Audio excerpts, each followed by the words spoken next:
Comme maintenant on vit en Eretz Israël, on fait semblant qu'on est en Eretz Israël. On ne sait pas ce que c'est Eretz Israël. Eretz Israël, c'est une terre de sainteté, d'émanation divine très très forte.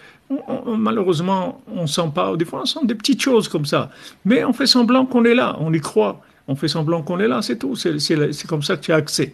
Et petit à petit, après, ça se démoule. Si tu continues, tu lâches pas des années de recherche, après un petit peu, à chaque fois un petit peu, selon ce que Hachem il veut donner. Où je suis, comme il dit Shlomo Ameler dans Al-Mishkavi Balelot. Je suis couché, je suis par terre, comme on dit. Je suis dans l'obscurité, je dors dans l'obscurité. J'ai rien trouvé du tout. Dainu begalut bekashti et avanafshi bekashti velo matzativ. Dans l'exil, j'ai cherché ce que mon âme aime, celui que mon âme aime. J'ai cherché Hachem, et j'ai pas trouvé.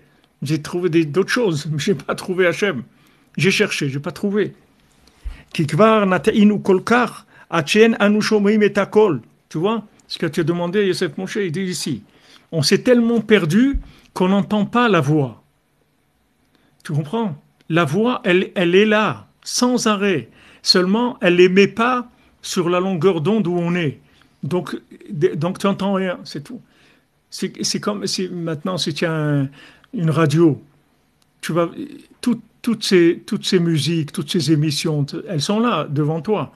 Elles arrivent tous. Mais sur la longueur d'onde, tu vas entendre la BBC ou tu vas entendre TF1 ou je sais pas RTL ou ce que tu veux. Ils sont là tous ceux-là. Ils émettent à côté de toi, mais tu les entends pas. Tu veux les entendre, il faut que tu aies la radio, tu mettes la longueur d'onde.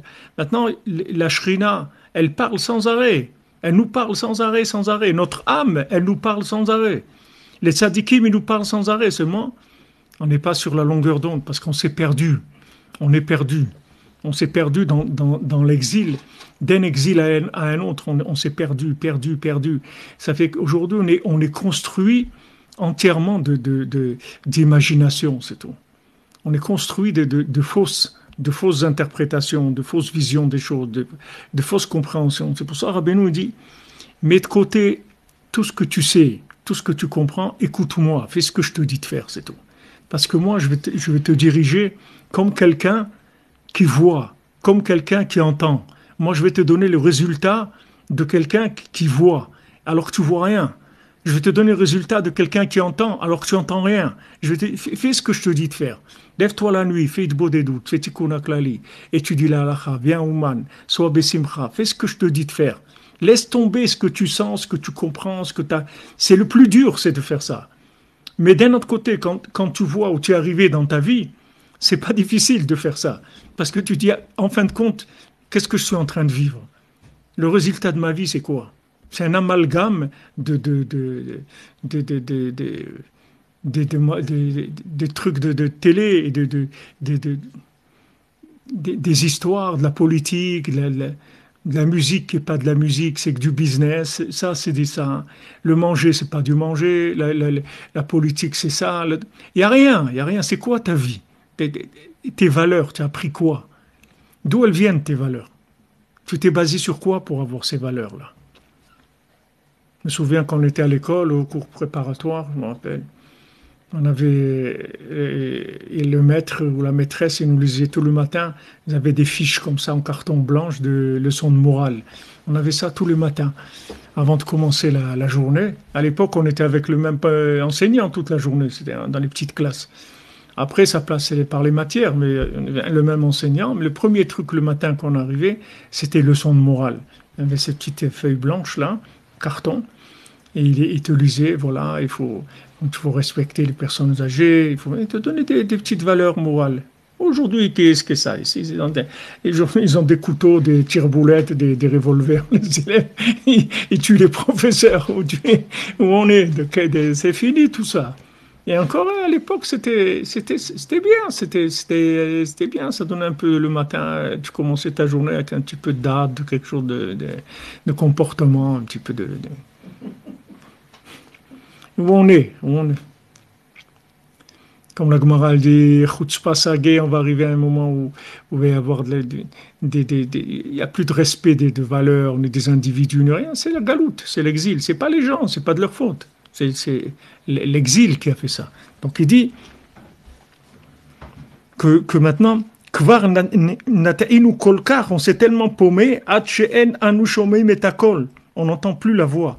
Vafilu que chez shomim les famim, en anu makirim et akol. Voilà, il te dit, même si tu entends la voix, tu sais pas ce que c'est. Tu sais pas ce que c'est parce que tu n'as pas de référence. Tout ce que tu entends, tout ce que tu vois, il faut que tu aies un référentiel pour réagir. Quand tu vois un billet dans la rue, tu vois un billet par terre de 100 euros, tu le ramasses ou tu dis, ah, j'ai trouvé, parce que tu sais ce que c'est un billet de 100 euros. Imagine-toi que tu n'as jamais vu un billet de 100 euros. Tu ne vas même pas t'arrêter. C'est pour toi un billet de 100 euros ou un emballage de paquets de cigarettes ou n'importe quoi, c'est la même chose, ça n'a aucune valeur. D'où elle est la valeur? C'est parce que tu as enregistré déjà quelque chose.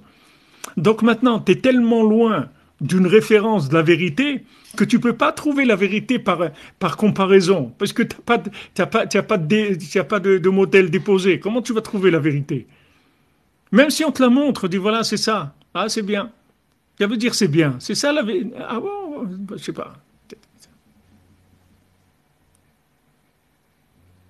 Je te dis, non seulement maintenant d'entendre la voix du berger, c'est très très difficile, mais même si tu l'entendais, de toute façon, tu ne la reconnais pas. Tu ne vas pas reconnaître entre l'appel du berger ou une annonce à l'aéroport ou à la gare ou n'importe quoi. Tu vas entendre quelque chose, ça va rien te faire. Tu ne vas rien entendre du tout. Mais quand les personnes, elles ont passé déjà de la recherche, de la souffrance, de la recherche vraiment, à un moment, ils entendent Rabbeinu, la voix de Rabbeinu, il dit c'est ça, c'est lui, c'est lui, je sais que c'est lui. Mais comment? T'as entendu plein? Non, non, non, ça c'est lui, c'est lui, c'est ça que je cherche, c'est ça que je cherchais. Quand tu arrives à ça, comme on dit, bah, au Hachem, le jour où tu arrives à ça, c'est la Géoula déjà. Après, tu es dans l'état où tu es et tout, c'est secondaire. Le principal, c'est comment tu sais, ça y est, tu as trouvé. Et tu as trouvé ce que ton âme, elle cherchait depuis des millénaires. Voilà, ça y est, tu as trouvé Tzaddik Yesod Olam, tu as trouvé celui qui va te réparer. Ça y est, tu es sauvé, tu es fini.